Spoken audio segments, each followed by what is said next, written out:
Okay, welcome to our panel, the second but last talk on, you can see the topic, unpopular opinion, LLMs didn't add any value to our existing AIs. They just made more accessible what we already had. And when I was scoping the topic 2 or 3 months ago, I couldn't imagine that we're going to have that many talks on LLMs. But here we are, and even if you have attended former talks, I'm sure you're going to find this one valuable as well. So I'm Christian. I joined Project A this year in the tech consulting team. And I'm super curious to find out what our panelists have to say. I already read out the topic. We're going to talk about if LLMs brought anything new to the table technically, or if they were just like acting as an interface or a front-end technology and making thereby LLMs more accessible. So today we're going to have the goal of giving you some context to better understand the real technical advancement behind LLMs, and also to give you some food for thought how LLMs could develop further and how they could be utilized in a way that they provide real, undeniable value. With me today are 3 lovely panelists. We all, like you all, have paneled in different situations recently at the, I think, Gen AI breakfast from Merantix. So to start off, Hanna. Hanna is the team lead for machine learning project management at Merantix Momentum. Merantix Momentum, for those of you who don't know, identifies use cases for AI and ML. With their customers, and also then develops and also operates those solutions to the use cases. Then Jakob, you have seen Jakob on stage this morning already. Jakob is a custom engineer here at Google Cloud and is basically together with their clients developing and optimizing their data infrastructure. So for all cloud-native GCP clients. I would call you an ML and AI enthusiast, and you're recently appearing on many talks, panels, hackathons. Yeah. And last but not least is my dear colleague Saman, who is a data scientist and engineer here at Project A. Together with our ventures, he works on data infrastructure, machine learning, and also data culture. So yeah, I'm super happy to have you here. And to kick things off, I'd like to get some interaction and ask you, the audience, on your opinion, on which side you see yourself on, so on which side on the spectrum. So I would like to raise your hand if you are of the opinion that LLMs didn't add any value to our existing AIs technically. Is there anyone who is of the opinion that LLMs didn't add any value? Okay, the counter check if you're just lazy raising your hand, or because no one is of the opinion. Who's of the opinion that they did add any value technically? Okay. So then I think we're going to have an interesting discussion. And to kick things off and go right in, I would like to ask you 3 to give us a 1-sentence definition of AI, because of course we know everyone defines AI differently, and then so we can put your opinion into perspective. Maybe to start off with Hanna? Sure. No, it was on before. It was on before, sorry. Yeah, happy to kick it off. So for me, AI is really a collective term for any kind of computer systems that in some way simulate behavior that's otherwise identified or associated with human behavior or intelligent behavior. And I think for me, very pragmatically, most importantly is really this topic of machine learning as the biggest cluster within the huge field of AI. Yeah, I'm pretty much in line with what you said, but maybe to put it into 1 sentence, I think AI is a collection of statistical and mathematical methods that sort of mimic human decision-making in some sense. I'm also in line with what the other panelists have said, but I think I would just go a bit broader and move away from the statistical part of it and just say any system that in one way or the other mimics aspects of human intelligence, whether that might be vision, speech, text, writing, that I would categorize as AI. Cool, thanks a lot. So let's get So let's get technical for a minute. At Project A, we value knowledge sharing really a lot. So that's why, for example, our conference tomorrow is called Project A Knowledge Conference. And also at Project A, we have regular brown bag lunches where our colleagues can share recent project outcomes or also like any topic they find relevant to them or they care of. And recently, Saman shared or did a brown bag lunch on AI in general and had a pretty, I would say, critical view on this, beyond the bars, I would say. And that's why I'd like to ask you, is the advent of LLMs rather a continuum or a pivotal technical advancement in the AI's journey, and why or why not? I think technically, I wouldn't say it's pivotal, actually. I think if you look at it from a technical background, the current implementations of AI, which I think today we talk about these Gen AI aspects, like ChatGPT, DALL-E, Midjourney, what else you have, rely on this transformer architecture, which basically then relies on LSTMs, which then relies on RNNs, CNNs.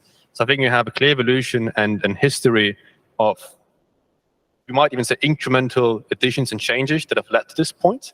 And therefore arguing that now suddenly we have these Gen AI applications are suddenly changing would be a bit, well, exaggerating, I would say.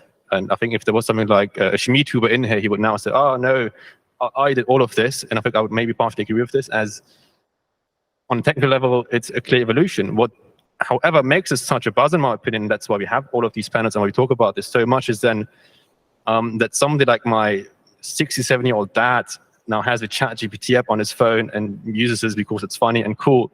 And that's essentially, I think, the accessibility factor of it that previous implementations were not able to do.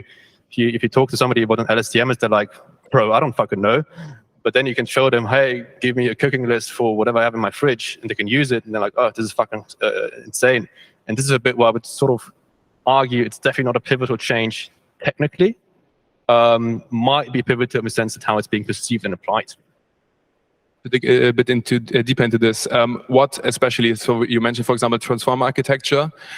Is this what you would consider the technical advancement, for example, that you now can really process it in parallel, or can input like larger contents or contexts and it can understand it? Or where do you see the technical advancement? Because otherwise I would say there is nothing that we can really like hold on to that says, okay, it's technically.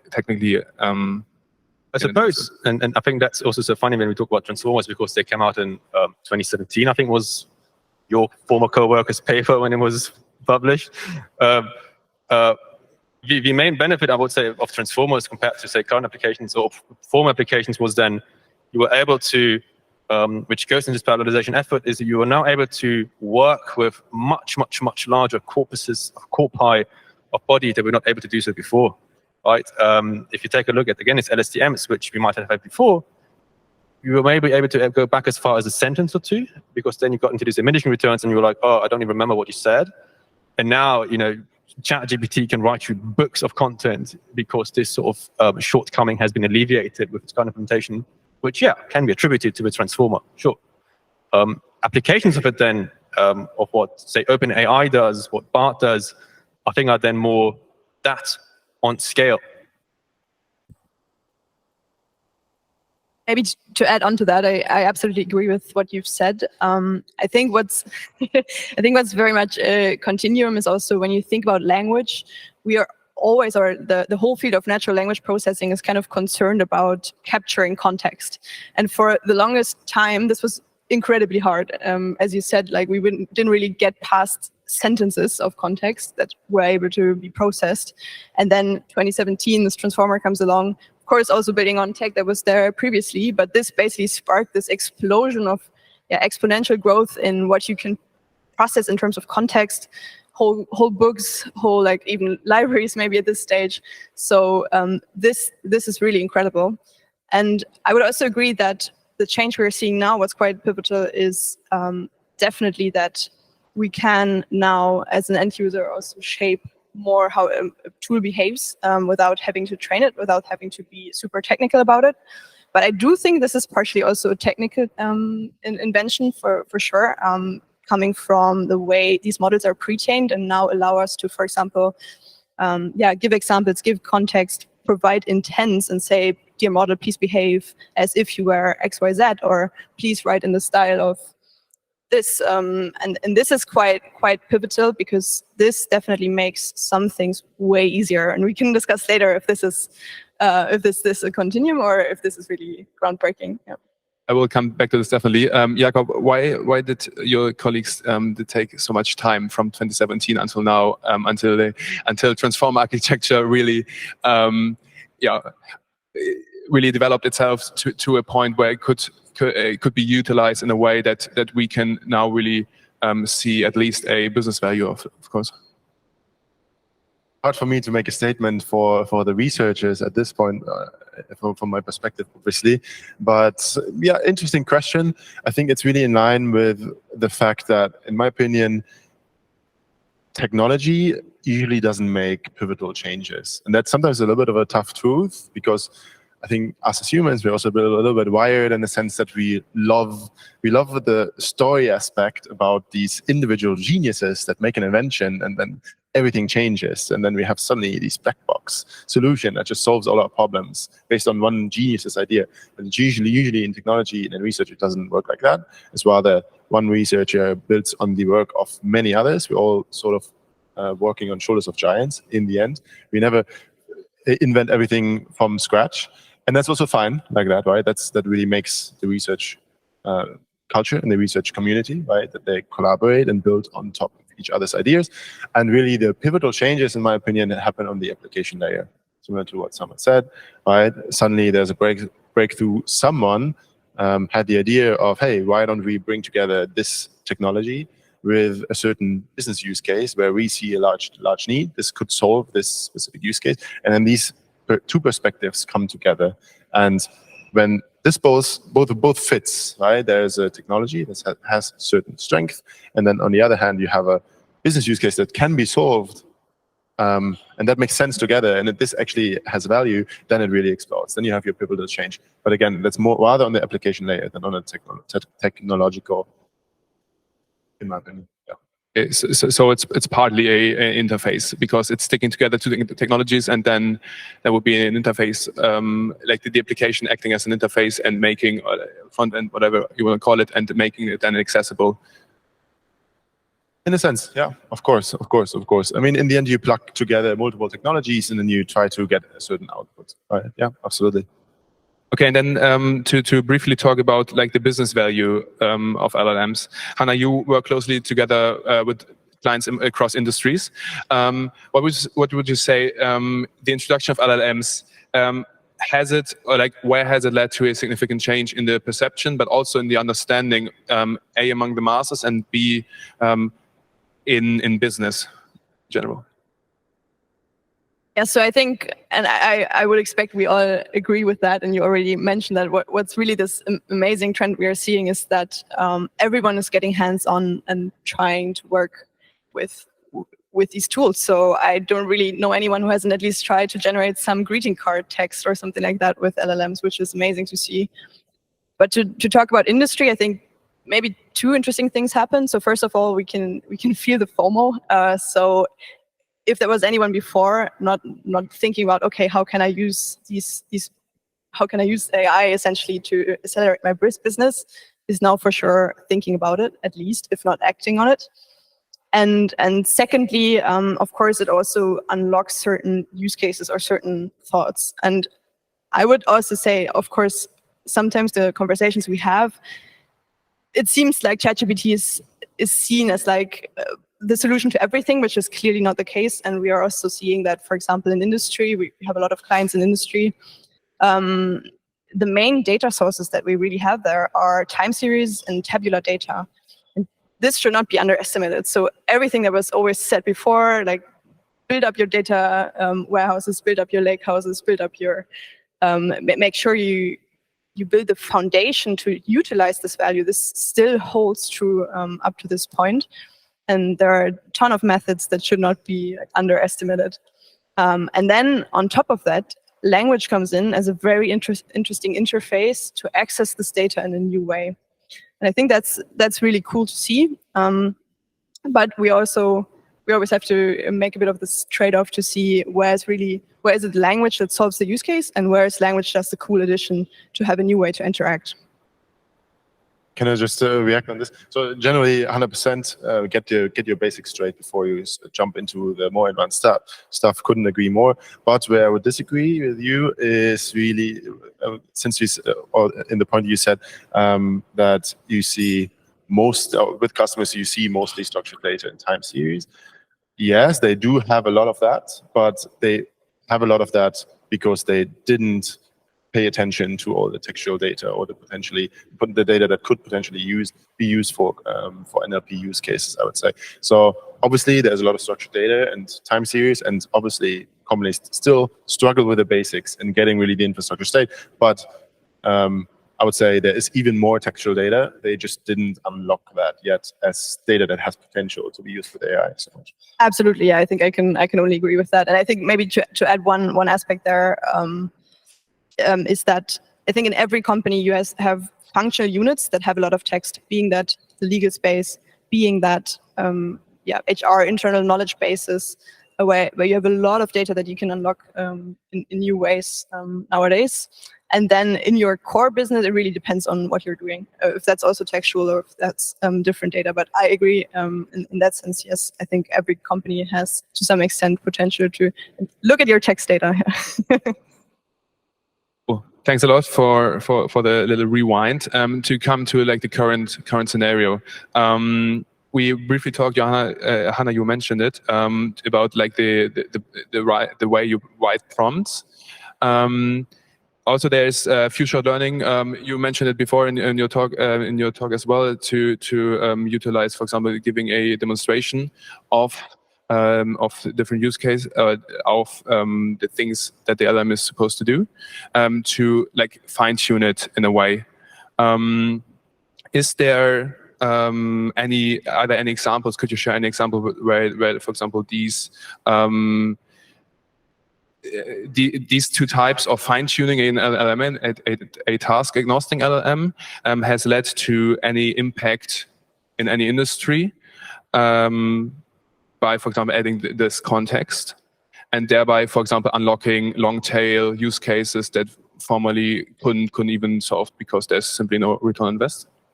Sure. So generally, what I'm seeing in my experience from working with LLMs is that fine-tuning, multi-step prompting, so generally supervised learning in the sense what we already know from traditional machine learning makes a lot of sense, and it increases the quality of your answers by a huge margin. So I believe most use cases will go in a direction of using some sort of multi-step prompting, fine-tuning, etc. That's the basic layer as an answer of your question. In terms of specific industry use cases, yes, I think there are some industries that have high potential for the use of LLMs. For example, medical industry, legal use cases, some others, right? But you can already see that because these are very text-based at the same time, text-based usually, but at the same time very rule-based in some sense, right? So it's sort of pattern recognition in both of these cases, in a lot of cases. But at the same time, they're also highly regulated, and you work with highly sensitive data. And specifically in the medical case, you work with data and you work with decisions that you should not get wrong. Right? Even more in the medical space because it's sometimes about lives, right? And legal space is it's about a lot of money usually. So there is an inherent value for LLMs. The task is it makes sense to solve, but we have specific challenges why LLMs need to get these points right. And in these cases, we probably should think about how to train LLMs that are specific for the industry. Great example for this is MedPalm. So our foundation model is Palm, right? And we're one of the research projects that is in preview at the moment actually is MedPalm, for example, right? Our researchers trained Palm, fine-tuned it on medical data, fine-tuned it for this specific use case to essentially in the back combine factual knowledge that the LLM needs to get right in any case with the generational knowledge of Palm, or the generational capabilities, right? And this works quite well. I mean, Palm is not public yet, but it already outperforms any other model in the medical certification tests in the US, for example. Similar for the legal knowledge. I'm not aware, at least for legal LLM, purely legal fine-tune LLM. Probably it's out there already, but I can imagine very well that we'll fine-tune or train specifically an LLM on, for example, a certain legal codex to answer specific questions and compare claims between parties and have the legal system apply the rules of that. Thanks. So, Saman, we at Project A and you in your work, we don't have the capacity to train whole models ourselves to fine-tune them. Have you seen any recent, either in our portfolio or like on blogs, or have you read about recent implementation success stories, or also challenges with LLMs? I think I would go in the direction that Jakob just mentioned. Because my struggle with LLMs, I don't want to sound too much like a skeptic in this aspect. There is a possibility to fine-tune your LLM based on these foundational models, given a certain distinct situation or data set, and make them perform very, very well on those. You mentioned health, you mentioned legal, HR, possible, whatever. However, what I then very much struggle with, given that these are strongly probabilistic models, is the possibility that these actually are not doing what they're supposed to do. Because validating these LLMs is incredibly difficult.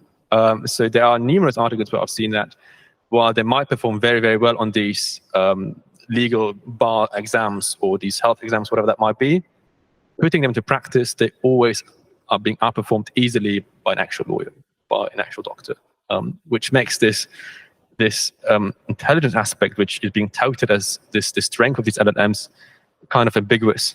Because what does it actually mean if you perform well on the test, but then in practice you're actually quite shite? I don't know. I'm not the one to answer this question, but this is why I sort of struggle with this notion that when we have some sort of AI model and an LLM model, it's supposed to, I don't want to say replace, but it's actually, I think, just as an assistant. And therefore, I'm still a bit skeptical to see it's going to have this massive, massive impact that, say, much, much simpler models have had so far. So if you ask me if there's one thing that is the biggest or had the biggest value to anything, it would be linear regression. But this came out, what, 150 years ago or something, right? But it still fucking works, and it works very, very well. And with LLMs, I think there's this risk to it that there might not be a more deterministic approach that, say, linear regression might offer. So I think for me, and I think it's going a bit, I've diverged a bit from your original question, thinking of industry and application, my struggle still seems to be with validation and making sure that these things work the way they're supposed to do. No, I sound like old man, you get cloud, but this is sort of the approach that I take when we think about applying these things to industries. Because no, in our portfolio, it's not really that big. Because there, I think we rely also much more on Hanna's approach you mentioned earlier, like get your basics right, get your linear regression right before we can talk about LLMs, et cetera, et cetera, et cetera. Because that's too far away, and most of the time might not have the impact you actually desire. Might you add on this? I would love to. I think I would like to share one example which I think illustrates quite well how, in this case, the legal space also benefits from the recent advantages, and also how we at Momentum kind of handle this risk. Because yes, I absolutely agree. We have probabilistic models here. We have models that hallucinate. We have these risks, and it's very important for us to make that very, very transparent and handle that. But I do think that assisting work, while a human expert has the final say, is still something that can have huge benefits, huge impact. So one case I'd like to share from our project portfolio is that we are working with a legal partner, and this one is about working and processing relatively standardized legal regulation, think basically NDAs or something like that. And what's very interesting is that I think handling something in the legal space benefits a lot from recent advantages. So one thing for sure is models being fine-tuned on legal data in general, so being able to process this kind of language and being able to process longer documents with a lot of context. But what I find very interesting, and this wasn't basically possible 10 months ago, is that in the legal space, you also always have not only one fixed set of laws, but you also have a continuous flow of cases, of reference cases you need to consider if you're making a specific decision. And this new way of context-specific learning essentially allows you to feed that into your model without having to train it, but just you can give examples, you can give reference cases, and you can extract knowledge from all of that, and at least like provide a summary of what the model is then trained to detect as relevant passages. Give that to an expert, and it's already helping you and giving these pointers and giving references. And yes, it needs a lot of constraint so that it will give this references, but it allows you to combine internal and external sources. And I think that's very, very cool to see, and definitely something that's possible and that we're currently working on, for example. I wouldn't disagree with this. I think I would actually sort of agree with this because I think the main benefit of this, as you said, is assistance. That I would say to complement your existing work. So you always read about companies that use AI have had a productivity benefit of uplift of about 20%. And I think that's that 20% that a lawyer would spend reading these long, boring documents for the entire night to make sense of what's going on there. And that's essentially where we go to a bit more of an established approach, which is semantic understanding, right? I think a translation of documents was more or less a solved issue in 2010, whatever, right? And there we had a clear benchmark, right? I don't know what it's called, but it's essentially when you have machine translated text versus human translated text, how similar are these two? And that essentially defines how well the translation is going, and that's how we also measured how well transformers performed actually whenever launched. I think this one benchmark is what's missing to then rely on what's a legal a legal AI might do. And I ask a Gen AI based on legal text, hey, is this bad? Am I being sued now? I wouldn't trust that advice, but I would trust it, hey, what does it tell me? Essentially this transfer knowledge that we're having from what is being generated and is actually applicable. Can I do something with it? I think that bridge is still missing. But the first step that's needed before, understanding what's going on, yeah, that's fucking amazing, right? That works quite well, I would say. Cool, thanks. Then now looking forward, you already mentioned that there's a gap until LLMs until you can fully trust LLMs, or if we want to add this is maybe the first question, if we want to fully trust LLMs, but more generally speaking, what, like Jakob, to you the question, what further advancements do you see to undergo, for example, to get rid of the symptom that you would like only consult LLMs and then make your own decision, to, for example, LLMs being able to decide for themselves and act on this? Difficult question. I think that we're quite far still from a place where LLMs do everything and take over all the decision processes. And I think you have to differentiate a little bit. What's the difficulty of a certain task, difficulty of a certain decision, right? For simple tasks that don't require 100% accuracy all the time, we're already there. They can already take over quite a lot, in my opinion. For example, like ChatGPT plugins, Instacart, just give me like a recipe and then order it on Instacart. Right, so, right, yeah. Simple interactions, right? Where there's also maybe not that much of a line, we can already do that, I would say. To get to a point where LLMs do much more complex decisions or take them over completely, I don't think we're going to get there anywhere soon, because also traditional machine learning doesn't most of the time do that, I would say, right? But I think in some cases, very simple cases, it does. When we need to scale up a lot of very simple decisions, yes, I see it in a similar sense, maybe less quantitatively based, but more text-based decisions that are being taken. I think especially in the interaction space, right, really having this as a sort of first interaction layer with a user, with a customer, internal user, external user. I think that's where LLMs will take over a lot of decisions very independently, but really making pivotal business decisions, for example, I don't think we're going to get there yet. I think it's really similar to machine learning as it does already, taking over the 80% of the manual work and then still leaving the 20% and the final decision making to the human in many cases. Yeah. Well, thanks. So you rather say, okay, if you question if you really want them to make decisions, rather being like the first point of contact. Yeah, exactly. Yeah. Okay, so really interesting, because I recently watched a talk from the NVIDIA CEO, and he envisions a future, or predicts a future, where LMs will be the first point of contact for every interaction with the system. Hanna, would you go with his prediction of the future, and maybe also what do we need to undergo in terms of UX until we reach maybe such a point? Well, I love this question. It's a very steep hypothesis. So I think I have a slightly different take there. To be honest, I don't think language is always the most efficient way to communicate with a system. If I'm very honest, I think sometimes a simple drop down and hit and go actually does the job quite well. So I think we should keep that in mind. Like what is a good experience for the user to interact with the system? If you have, for example, an FAQ space with only 5 questions, adding a chatbot on top can make it even actually quite confusing, because you would have to kind of guess what this chatbot can help you with instead of just browsing quickly, having a glance at these 5 questions.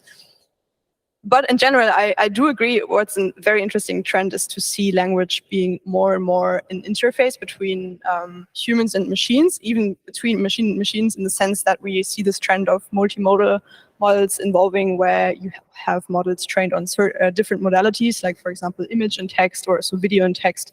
So you can now ask questions about an image, for example, and get the output read to you, for example, by an AI voice. So there's so many ways how language kind of becomes this interface, and I think this is an incredibly interesting trend. So yes, I do think that we will see a further rise of language-based interactions, but I'm not quite convinced that prompting and iterating on prompts to get the right answer is necessarily the solution for every system.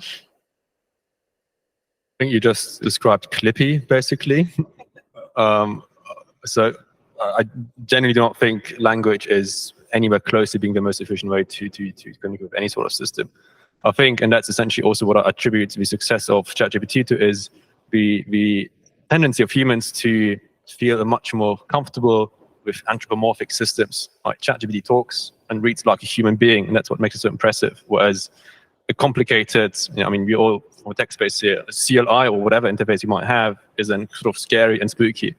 But I think most of us in this room might actually prefer a CLI, because that's the most efficient way to maybe communicate with whatever it is that you want to do. Do I think text is efficient? Absolutely not. It takes a long time to write, it takes a long time to read. A drop down is 2 clicks. So I hope that we do not get into this direction, because I think we're going circular. We can see that the understanding of systems is increasing. As I said, my dad is quite well with his iPhone these days. So we don't need these systems like Clippy, which were designed in the 90s to make people who do not understand what the trash can means on a desktop to explain it to them. But the one point why I partly disagree, let's say, is that sure, I agree with your point for an educated bubble of very tech-savvy people, but now that's not what humanity looks like, right? I think the really average and the majority of folks that use technology, use most of the products, they are rather unkeen towards technology, right? For them, technology is something that they use as a user, but they don't think about what's the most efficient way in communicating with it. And for them, natural language is the most natural way, for sure. And they don't even think about whether it's the most efficient or not. For them, it's the first way that someone would communicate. So in that light, I would say, surely it's a bold statement to say it's every single time the first layer of communication. But I would say we're going to hit, I know, if you look at all the system interaction, probably over all the users, probably 90% will be hitting a natural language layer first, and then access functionality. And I mean, a good example of that is who would have thought before search engines came out that some sort of keyword search weird query is the way of interact with online content, right? Is this the most efficient way to interact with it? Probably not, right? But it's the way that really that everyone can use, right? That everyone used to be able to use. And similarly, I think the way of querying documents, querying knowledge is going to change quite a bit, more towards the semantic way and more towards using natural language.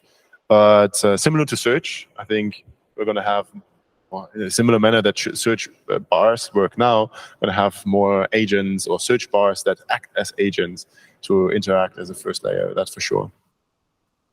Maybe to just add one thought, because I recently read an interesting comment from the Nielsen Norman Foundation, which you might know is like a famous UX research organization. So one thing they said about prompting is that you also have to keep in mind that it requires a pretty high degree of literacy to frame your thoughts in a way that you get the answer you want, at least at the moment, because we all know this experience of prompting and then not exactly getting what we wanted and then refining the prompt. So I think one interesting aspect there is also to make sure this is very inclusive if language becomes more and more an interface. So thinking about also the developments in research towards integrating like more long tail languages, for example, allowing interactions not only in English but like in a diverse set of languages. It's just one strand of research of things we are seeing that still need to happen in the space of NLP, next to getting rid of hallucinations or aspects like that. But I think language and extending to these more long tail languages is very important.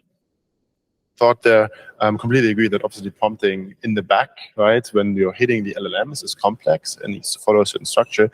But on the other hand, I'm not expecting from my user to write these prompts, right? If I'm building an application and I'm integrating LLMs, then it's on me to make sure the user can use whatever natural language they're used to, and then I need to write the prompt that talks to the LLM directly and make sure that it includes or makes the LLM understand whatever query the user wrote in the natural language. So I don't think that literacy in terms of languages, for sure, obviously inclusiveness needs to be assured, but I actually think that LLMs have the huge advantage that different types of language literacy, in a sense, can be considered. Someone with very complex language can write a search query, and it can be similarly understood to someone with very easy language, because the LLM can actually understand what they want.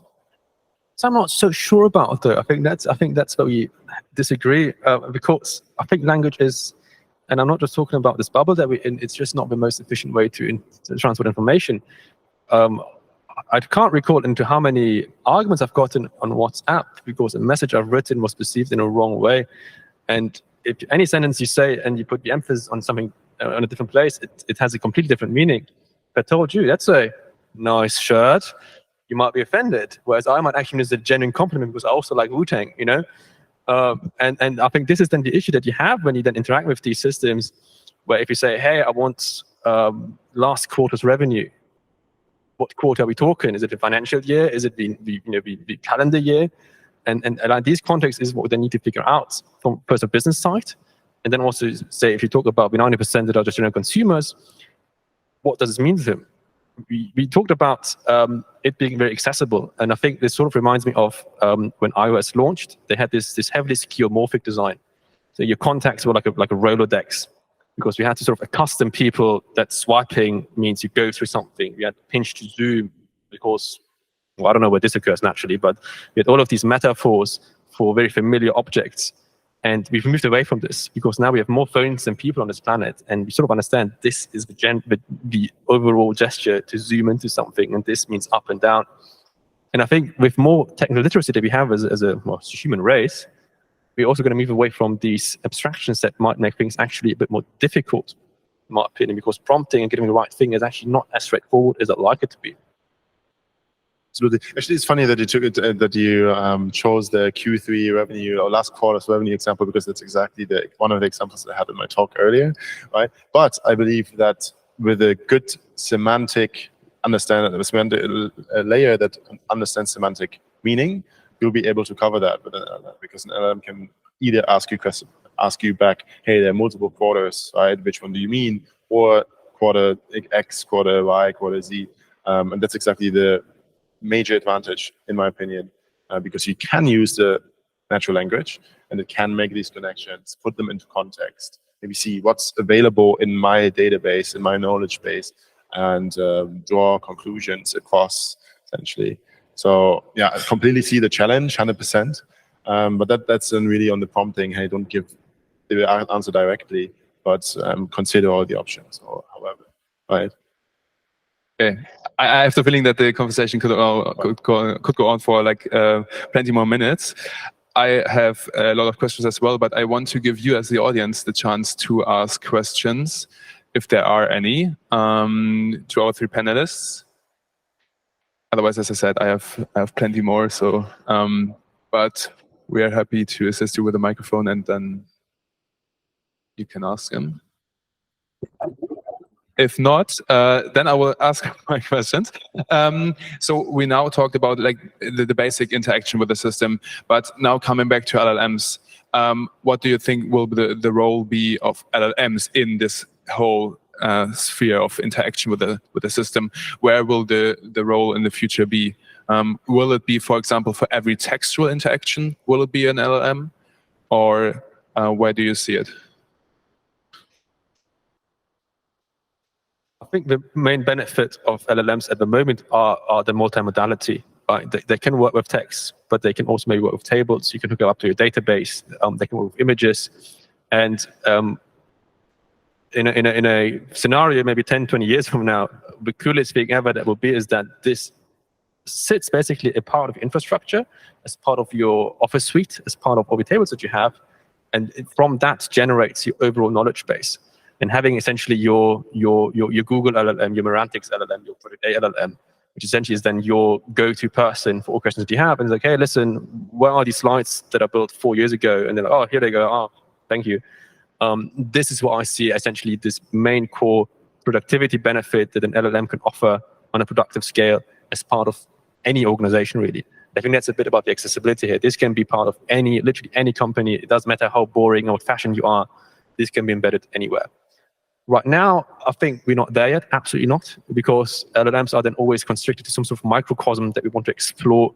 Maybe that's only your database for your sales. Maybe that's only some textual data as part of your HR department, whatever. But I think this is missing the integrity of integration across all the departments, which is where we're going to get the main benefit overall. And I think textual information is the start of it, but then really the underlying value, it's always thinking a little bit, what are the patterns that, again, technology, strength of the technology come together with the business value, right? What are the common patterns that you can kind of use in every single company? And I think this building a semantic understanding for whatever data you're working with, whether it's structured data, whether it's time series data, whether it's textual data, whether it's images, right? Connecting all of that in a semantic knowledge base, that is huge. It's huge. So it's sort of an evolution of search or organization of information, right? It's just like a super quick addition. I think what I'm also really looking forward to seeing is more use cases where you have a true interaction, which is kind of both-sided. So it's not just us learning how to better prompt to get a better result, but it's also the model kind of gradually learning as we go along. So this is something we're seeing as a trend, not only in language, but basically overall in machine learning. And I think the coolest systems, and it's something I'm super excited about in general, is whenever you are at a stage where you provide some input and the model maybe gives a suggestion, and then you give some sort of feedback as a human, and the model learns from the experts gradually as you advance, and then step by step you can automate further, essentially. And I think that would be great to see that also more with LLMs in general. But in general, I also absolutely agree with what you've said already. Thanks. We're going to take this question. Thanks for the discussion. It was really cool. And I have a question. Basically, actually, it's two questions, but I'll try to compile it into one. At which level of, let's say, success rate do you think will LLMs actually be implemented? Is that do you think that's an absolute, it shouldn't be 99%, it will give the correct answer, and then 1%, it's going to give you the wrong answer for something where a customer asks you, let's say at the, as a customer service, right? And you ask a question, how do I do X, Y, Z? At which point do you think companies will actually feel safe with LLMs? Which percentage, and how do you ensure that they actually trust them?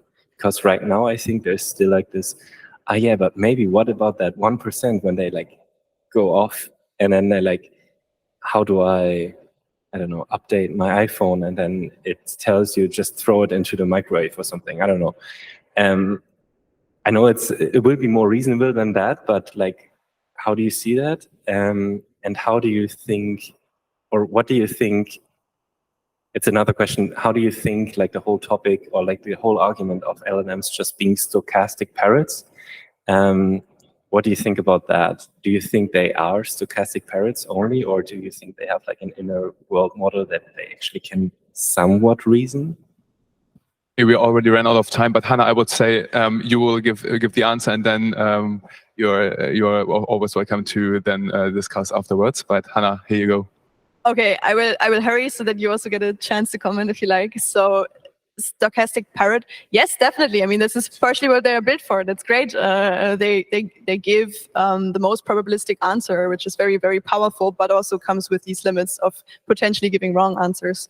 So I think in general you can think about it in two axes. One is how good is the model compared to how good a human could do it, and the other is kind of how sensitive is the use case. And whenever the model is better than human and the case is not that sensitive, go for full automation. If the model is better than human or close to human, but the case is somewhat sensitive, you probably already reached the stage where you want to have a human in the loop. And then we can have different stages of, or different ways of having the human in the loop, but you probably always want that. And I think if you go for an approach of that, it takes out a lot of risk while still utilizing the benefits. And this is something I would always recommend to clients. I think it's not reasonable to automate fully if it's a very risky case or a human could do the job better. I see Saman and Jakob nodding, so we're going to take this. Thanks a lot, Hanna. So thanks a lot for the lovely discussion. Like I said, I have the feeling that we could go on for some more minutes. One thing that I want to mention definitely is the PackOn tomorrow. We are at Kulturbauerei, and Saman is giving a talk there as well on the interesting topic, why causality is the next big step in AI. It is in Cinema 4 at 2:30, so don't miss it. I will be definitely there. This leaves me with nothing less than expressing my gratitude to you three for sharing your knowledge, to Project A team and Google team, and also for your questions and your attention. Thanks a lot. Thank you.